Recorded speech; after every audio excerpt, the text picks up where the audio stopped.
नमस्कार भाइयों बहनों। कुछ साथी मेरे से पूछ रहे थे कि हम दलित भाइयों को क्या करना चाहिए, क्योंकि सरकार हमारी सरकारी नौकरी खत्म कर दी, आरक्षण खत्म करने की कोशिश हो रही है और हमारा जो नेता है जिनको हमने वोट दिया था और बढ़ चढ़ के हिस्सा लिया था, उन्होंने कभी भी हमारे लिए काम नहीं किया। वो जाके भाजपा के साथ मिल गए। रामविलास पासवान जी बिहार से चुन के आते थे, पासवान के लीडर थे, दलितों के लीडर थे। वो अब इस दुनिया में नहीं है, लेकिन उन्होंने वही काम किया। दलितों के वोट लेने के बाद दलितों को छोड़ के भाजपा के साथ चले गए और उनके रहते हुए भी भाजपा ने सरकारी कंपनियों को बेचना शुरू किया। आरक्षण खत्म करने की प्रक्रिया धीरे धीरे होती रही, उन्होंने आवाज तक नहीं उठाया। अब उनके बेटा है चिराग पासवान जी, वो भी यही कर रहे हैं। बिहार में जीतन मांझी हैं, जितने भी दलित लीडर हैं वो सब अलग अलग जातियों के आधार में बट गए। दलित मतलब दलित मतलब जाति नहीं। वैसे तो मैं मानव जाति में विश्वास रखता हूं, मैं जाति में विश्वास रखता नहीं हूं, लेकिन ये जो जितने भी लोग थे जातियों के आधार पर बट गए। और पंचतंत्र में एक कहानी है, बहुत अच्छी कहानी है, कि दो बिल्लियों के झगड़ा में बंदर को फायदा। वो कहानी था, जो रोटी मिला था दो बिल्लियों को, मिला, बोला मैं खाऊंगा, बंदर आके बांटने के नाम पे पूरा खा गया। तो दो बिल्ली में तो तीसरे को फायदा होता है। यहां तो बिल्लियां ही है।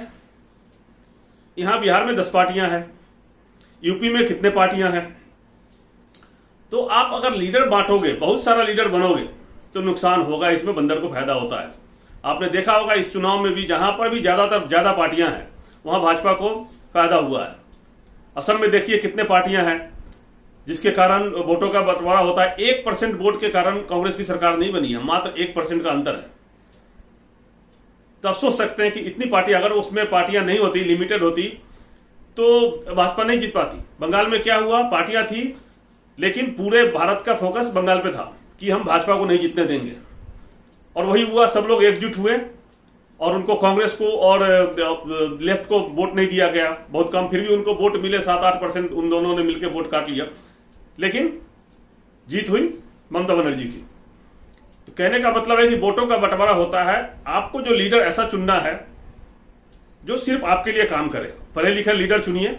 और आप लोग अभी से तैयारी करिए, जितने भी दलित भाई बहन हैं हमारे भारत में, उनके लिए कह रहा हूं कि आप लोग एक नेता चुनिए। नेता की उम्र 60 साल से नीचे होना चाहिए। 30 से 35 साल वाला हो तो और अच्छा बात है, कोई बात नहीं है। 25 साल के बाद शुरू हो जाता है, कोई भी आपका नेता बन सकता है। तो आप एक ऐसा नेता चुनिए जिसकी उम्र कम हो। अगर वो जिसका उम्र निकल गया 60 के ऊपर वाला, उसको मुख्यमंत्री नहीं बनाना है, उसको प्रधानमंत्री के लिए नहीं सोचना है, क्योंकि वो फिर उनके काम करने की शक्ति खत्म हो जाती है और फिर वो हम एक मूर्ति लेके रख लेंगे। वो मूर्ति नहीं चाहिए, फिर हमारा देश का विकास नहीं होगा। सरकार का प्रोविजन है, शुरू से रिटायरमेंट का एज दिया गया था, मैक्सिमम 60-62 यही था।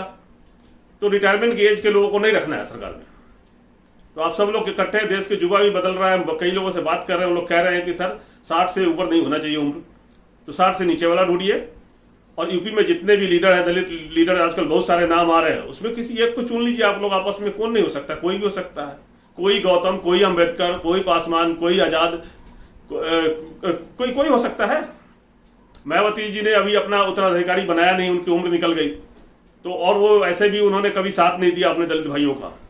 वो हमेशा फिर भाजपा के सामने उनकी मुंह खुलती नहीं है और बोलते नहीं है। तो उनको अपना उत्तराधिकारी अभी से घोषित करना चाहिए था पार्टी के लिए। कोई जरूरी नहीं कि पार्टी उनका है तो उसी पार्टी में बने रहेंगे। पार्टी उनका नहीं है, जनता ने पार्टी बनाया था, जनता जिताती है जनता। तो उनको अभी से उत्तराधिकारी घोषित करना चाहिए कि ये हमारा बहुजन समाजवादी पार्टी का लीडर होगा, और उनको चुपचाप बैठ जाना चाहिए किनारे में, मार्गदर्शक मंडल में। तो ये यही सब है जो मैं बता रहा हूं आपको। आप लोग सब लोग आपस में डिस्कस करके, सारे नेता लोग अभी से, अगर चाहते हैं कि देश का भला हो, तो कोई एक नेता यूपी में चुनिए, एक दलित लीडर बिहार में चुनिए, और जहां भी है उत्तर भारत में ये ज्यादा प्रॉब्लम है, जाति की ज्यादातर समस्या है। बाकी नॉर्थ इंडिया में, साउथ इंडिया में ये सब प्रॉब्लम नहीं है। तो आप लोगों को अभी से तैयारी करनी है, लग जाइए, समय बहुत कम है, और एक नेता चुनिए। बंटवारा नहीं, वोटों का विभाजन करेंगे, चाहे किसी भी जाति का हो। युवा, आज देश की युवा जाति छोड़ दिया है, मानवता के रूप में लड़ना चाह रहे हैं। और पार्टियों से भी कहना चाहता हूं, किसी भी पार्टी का हो, जो वर्तमान पार्टी, वो भी अपना ये जाति वाली जो लक्षण अगर छोड़ देगा तो जनता उनको अभी से भी चुन लेगा। लेकिन उनको छोड़ना पड़ेगा, ये जाति धर्म से हटके काम करे। जय हिंद।